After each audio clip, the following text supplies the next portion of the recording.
ಯದುವೀರ್ ರಾಜಕೀಯ ರಂಗ ಪ್ರವೇಶದಿಂದ ಕಾಂಗ್ರೆಸ್ ಕೋಟೆ ಅಲುಗಾಡೋದಕ್ಕೆ ಶುರುವಾಗಿದೆ. ಮೈಸೂರು ಅಭ್ಯರ್ಥಿಯಾಗಿ ಯದು ವಂಶಸ್ಥ ಅಖಾಡಕ್ಕೆ ಧುಮುಕ್ತಾ ಇದ್ದಂತೆ ಸಿದ್ದು ರಣತಂತ್ರ ಬದಲಾಗಿದೆ. ತವರಿನಲ್ಲಿ ಕಮಲವನ್ನ ಕಟ್ಟಿ ಹಾಕೋದಕ್ಕೆ ಹಸ್ತಪಾಳೆಯ ಆಪರೇಷನ್ ಅಸ್ತ್ರಕ್ಕೆ ಕೈ ಹಾಕಿದೆ. ಬಿಜೆಪಿ ಮುಖಂಡನಿಗೆ ಗಾಳ ಹಾಕಿ ಪಕ್ಷಕ್ಕೆ ಬರಮಾಡಿಕೊಳ್ಳೋದಕ್ಕೆ ಸಜ್ಜಾಗಿದೆ.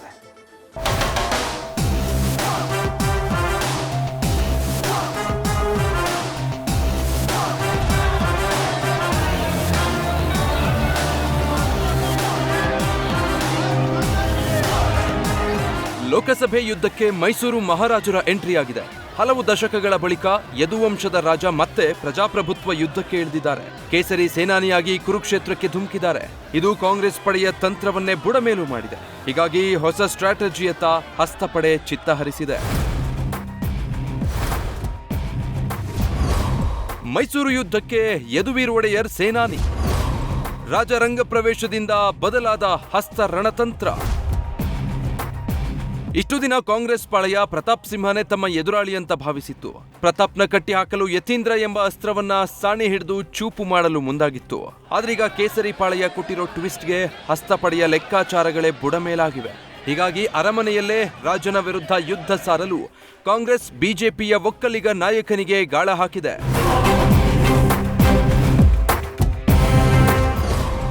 ಬಿಜೆಪಿ ಒಕ್ಕಲಿಗ ಮುಖಂಡನಿಗೆ ಕಾಂಗ್ರೆಸ್ ನಾಯಕರು ಗಾಳ ಹಾಕಿದ್ದಾರೆ ಅಂತ ತಿಳಿದು ಬಂದಿದೆ. ಮಾಜಿ ಶಾಸಕ ದಿವಂಗತ ವಾಸು ಪುತ್ರ ಕವೀಶ್ ಗೌಡಗೆ ಹಸ್ತಪಡೆ ಗಾಳ ಹಾಕಿದೆ. ಮೈಸೂರು ಕೊಡಗು ಕ್ಷೇತ್ರ ಹೆಚ್ಚು ಒಕ್ಕಲಿಗ ಮತ ಹೊಂದಿರುವ ಕ್ಷೇತ್ರವಾಗಿದ್ದು, ಒಕ್ಕಲಿಗರು ಮತ್ತು ಅಹಿಂದ ಮತಗಳನ್ನು ಒಗ್ಗೂಡಿಸಿ ಬಿಜೆಪಿಗೆ ಟಕ್ಕರ್ ಕೊಡಲು ಕಾಂಗ್ರೆಸ್ ಪ್ಲಾನ್ ಮಾಡಿದೆ ಅಂತ ತಿಳಿದು ಬಂದಿದೆ. ಈಗಾಗಲೇ ವಿಧಾನಸಭಾ ಚುನಾವಣೆಗೆ ಚಾಮುಂಡೇಶ್ವರಿ ಕ್ಷೇತ್ರದ ಬಿಜೆಪಿ ಅಭ್ಯರ್ಥಿಯಾಗಿ ಕವೀಶ್ ಗೌಡ ಸ್ಪರ್ಧೆ ಮಾಡಿದ್ರು. ಬಿಜೆಪಿ ಅಭ್ಯರ್ಥಿಯಾಗಿ 50,000ಕ್ಕೂ ಹೆಚ್ಚು ಮತಗಳನ್ನು ಪಡೆದ್ರು. ಹೀಗಾಗಿ ಕವೀಶ್ ಗೌಡ ಸೂಕ್ತ ಅಭ್ಯರ್ಥಿ ಅಂತ ಕಾಂಗ್ರೆಸ್ ಪಡೆ ತೀರ್ಮಾನ ಮಾಡಿದೆ. ಜೊತೆಗೆ ಕ್ಷೇತ್ರದಲ್ಲಿ ಕ್ಲೀನ್ ಇಮೇಜ್ ಹೊಂದಿರುವ ಕವೀಶ್ ಗೌಡರನ್ನೇ ಅಭ್ಯರ್ಥಿ ಮಾಡುವ ತಂತ್ರ ರೂಪಿಸಿದೆ ಎಂದು ತಿಳಿದು ಬಂದಿದೆ. ಅಂದಹಾಗೆ ಕವೀಶ್ ಗೌಡ ತಂದೆ ವಾಸು ಇತ್ತೀಚೆಗಷ್ಟೇ ಅನಾರೋಗ್ಯದಿಂದ ನಿಧನ ಹೊಂದಿದ್ದಾರೆ. ಜೊತೆಗೆ ಚಾಮರಾಜ ಕ್ಷೇತ್ರದಲ್ಲಿ ಅಭಿವೃದ್ಧಿ ಕೆಲಸದಿಂದಲೇ ವಾಸು ಸದ್ದು ಮಾಡಿದ್ರು. ಇದೀಗ ಕಾಂಗ್ರೆಸ್ನ ನಿಷ್ಠಾವಂತ ನಾಯಕನಾಗಿದ್ದ ವಾಸುವಿಂದ ಪುತ್ರನಿಗೆ ಪ್ಲಸ್ ಆಗುವ ಸಾಧ್ಯತೆ ಇದೆ. ಹೀಗಾಗಿ ಕವೀಶ್ ಗೌಡಗೆ ಕಾಂಗ್ರೆಸ್ ಗಾಳ ಹಾಕಲು ಸಜ್ಜಾಗಿದೆ.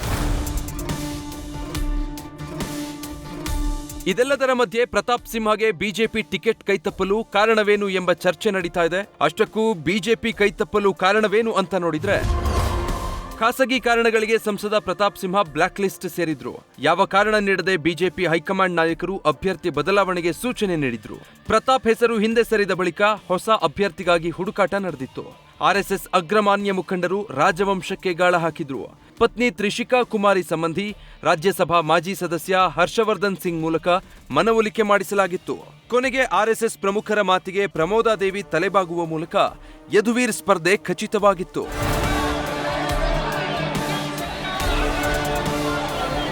ಒಟ್ಟಾರೆ ಈ ಬಾರಿ ಮೈಸೂರು ಕೊಡಗು ಕ್ಷೇತ್ರ ಹೈ ವೋಲ್ಟೇಜ್ ಕ್ಷೇತ್ರವಾಗಿ ಮಾರ್ಪಟ್ಟಿದೆ.